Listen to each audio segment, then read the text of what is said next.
আসসালামু আলাইকুম। একটা দিনে ১৮টা উইকেট গেছে। ১০টা উইকেট গেছে বাংলাদেশের, ৮টা উইকেট গেছে অস্ট্রেলিয়ার। এখন বাংলাদেশের ব্যাটসম্যানদের ক্ষেত্রে তো আমরা বলতে পারি যে বাংলাদেশের ব্যাটসম্যানদের ফ্লিক শটে দুর্বলতার জায়গা আছে। বাংলাদেশের ব্যাটসম্যানরা অফ স্ট্যাম্পের বাইরের বল ছাড়েন নাই। কিন্তু অস্ট্রেলিয়ার এই ব্যাটসম্যানরা যারা অ্যাশেজের মতো সিরিজ খেলে অভিজ্ঞ, যাদের ম্যাচ টেম্পারমেন্ট, ম্যাচ ইন্টেন্সিটি অনেক বেটার, তারাও এই টাইপের মুভিং বলে একেবারে ডিসিপ্ট হয়েছেন বা ১৮টা উইকেট গেছে। What is the problem actually? আমি ইএসপিএন এর একটা আর্টিকেল দেখছিলাম, যে আর্টিকেলটা মূলত লিখেছেন ড্যারিল কালিলেন, সাবেক সাউথ আফ্রিকান ব্যাটার। তিনি একটা বিষয় মেনশন করেছেন যে মুভিং বলে মডার্ন ডে ক্রিকেটের ব্যাটসম্যানরা অনেক বেশি মাত্রায় ডিসিপ্ট হন, এবং 90s বা আর্লি 2000-এর যে ব্যাটসম্যানরা তারা যেভাবে মুভিং বলকে ফেস করতেন, এখনকার সময়ের ব্যাটসম্যানরা মুভিং বলকে ওইভাবে ফেস করেন না। আপনি যদি ঠিক এই মুহূর্তে আমার সামনের যে পিচ ম্যাপটা রয়েছে, এই পিচ ম্যাপটা শরীফুল ইসলাম যেই বলগুলো করে আউট করেছেন অস্ট্রেলিয়ান ব্যাটারদের, আমি সেটাকেই এক্সাম্পল হিসাবে নিচ্ছি। আমি কেন নিচ্ছি?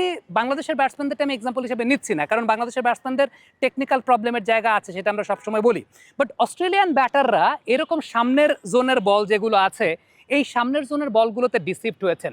সুইঙ্গিং কন্ডিশনে, মুভিং কন্ডিশনে, যেখানে বল মুভ করছে, প্রত্যেকটা বলই কিন্তু এই জায়গাটায় বল মুভ করেছে। আপনি ট্রাভিস হেডকে যদি চিন্তা করে দেখেন, ট্রাভিস হেড চপটন হয়েছেন, but the ball moved a lot. Marnus Labuschagne যে বলটায় আউট হয়েছেন, সেই বলটাও বেশ মুভ করেছে।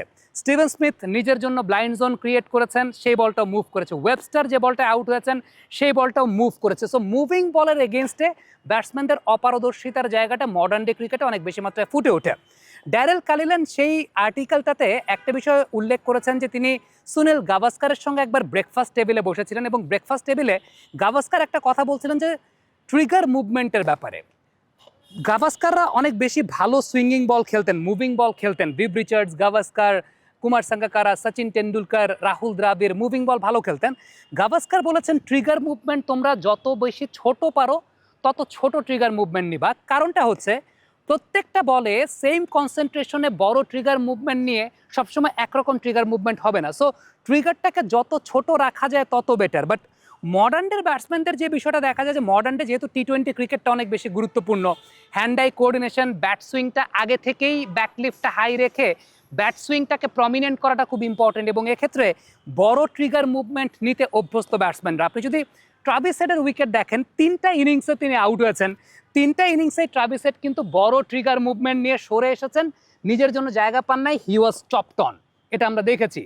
স্টিভেন স্মিথের কথা যদি চিন্তা করেন, স্টিভেন স্মিথকে শরীফুল যেভাবে আউট করেছেন, বা স্টিভেন স্মিথ নর্মালি আসলে যেভাবে আউট হন মিডল অফ করিডোরটায়, মিডল স্ট্যাম্প করিডোরটা নর্মালি, আপনি শরীফুলের উইকেটটাও দেখেন। আমি সেই সঙ্গে স্টিভেন স্মিথের আরও কিছু উইকেট যদি আপনাদেরকে একটু পর্যালোচনা করে দেখাই, তিনি এত বেশি ট্রিগার মুভমেন্ট দেন, এত বেশি ট্রিগার মুভমেন্ট নিয়ে সরে আসেন, তার জন্য তিনি একটা অটো ব্লাইন্ড জোন ক্রিয়েট করে ফেলেন।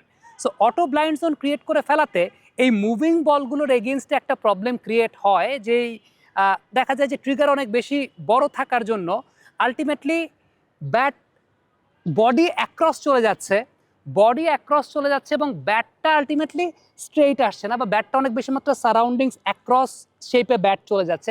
এই প্রবলেমটা হয়। আপনি যদি ওয়েবস্টারের উইকেটটাও দেখেন, ওয়েবস্টারের উইকেটটাও শরীফুল যেভাবে নিয়েছেন মুভিং বল, ওয়েবস্টার যেভাবে ট্রিগার মুভমেন্টটা বড় ট্রিগার মুভমেন্ট নিয়েছেন, হেড পজিশন ফল করে যাওয়া এবং অনেক বেশি মাত্রায় ব্যাটটা অ্যাক্রস চলে আসা, ব্যাটটা বলের লাইনে চলে না আসা, that has been the problem. এই জায়গাটায় মডার্ন ডে ক্রিকেটের ব্যাটসম্যানরা তারা মুভিং বল খেলতে অনেক বেশি মাত্রায় প্রবলেম তাদের হচ্ছে। Mr. Noodles, amazing taste. এবং বিশেষ করে যখন কন্ডিশনটা টেস্ট ক্রিকেটের সুইং করার কন্ডিশন, সেই সময় সেই সমস্ত ব্যাটসম্যানরা ডিসিপ্ট হচ্ছেন।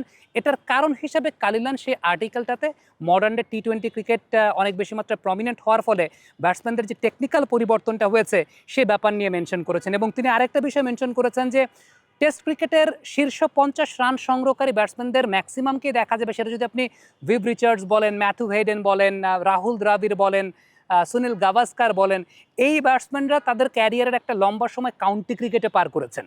এবং কাউন্টি ক্রিকেটে পার করার কারণে সেখানে ডিফারেন্ট পিচেসে swinging condition, different kind of bowlers, এক এক দিন এক এক রকম কন্ডিশন, এক এক দিন এক এক রকম পিচ, ওই মুভিং কন্ডিশনে বা বলগুলো যখন মুভ করছে, তারা খেলার প্যাটার্নগুলো অনেক বেশি মাত্রায় বেটার ওয়েতে রপ্ত করতে পেরেছেন, যেটা বর্তমান সময় টি-20 ক্রিকেট থাকে, ফ্ল্যাটার পিচেস থাকে। সো যখনই মুভিং কন্ডিশনটা চলে আসে, ব্যাটসম্যানরা অনেক বেশি মাত্রা স্ট্রাগল করেন বর্তমান সময়ের ব্যাটসম্যানদের। এটা একটা টেকনিক্যাল প্রবলেমের জায়গা আছে। এখন ঠিক এই জায়গাটাতে আমি এর আগের ভিডিওতেও মেনশন করেছি, এই ভিডিওটাও মেনশন করতে চাই, হাসান মাহমুদ কেন আসলে উইকেট পান নাই। হাসান মাহমুদ উইকেট না পাওয়ার পেছনে সবচেয়ে বড় কারণটা হচ্ছে, আপনি যদি শরীফুলের পিচ ম্যাপটা দেখেন, very close to the batsman. সুইংিং কন্ডিশনটা বলগুলো এরকম জায়গায় পিচ করতে হয়। But Hasan was expensive because হাসানের স্টক লেন্থ ছিল আসলে এইটা। হাসান এই প্রথম দিনটাতে তিনি বলটাকে সুইং করানোর অপশনটাই পান নাই, কারণ তিনি তার স্টক লেন্থটা রেখেছিলেন পেছনের দিকে, শর্ট বল ট্রাই করছিলেন। It might be a different plan, but fact is কন্ডিশনটা সুবিধা আদায় করার জন্য যে জায়গায় যে লেন্থে বল পিচ করা দরকার, হাসান মাহমুদ সেই লেন্থে বল পিচ করতে পারেন নাই। এটাই আমার কাছে ব্যক্তিগতভাবে মনে হয়েছে। দর্শক, কমেন্ট বক্সে আপনাদের মন্তব্য মতামত জানতে চাই, লিখে পাঠাবেন।